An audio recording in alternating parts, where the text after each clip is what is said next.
Here's how much money you're going to need to have $1.5 million invested in an S&P 500 index fund by the time you're 60 years old. And remember, this is just one of what is hopefully many investments.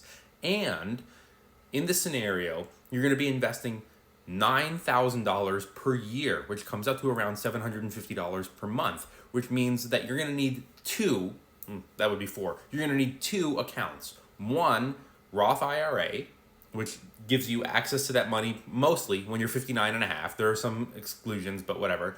And two, an individual brokerage account. You're going to need two accounts here because, like I said, the max is $7,000 for the Roth IRA, and you're going to be doing $9,000 a year.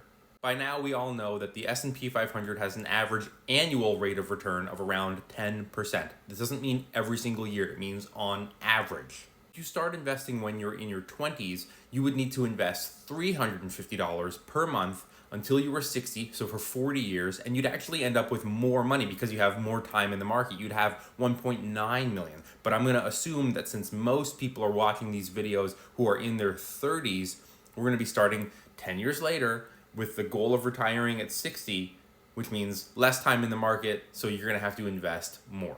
Year number one, $750 a month. You're going to end the year with around $10,300 in your S&P 500 index fund. By the time you're 40 years old, so 10 years in, your S&P 500 portfolio value should be somewhere around $153,000. By the time you're 50 years old, you should have $548,000 invested in your S&P 500 index fund.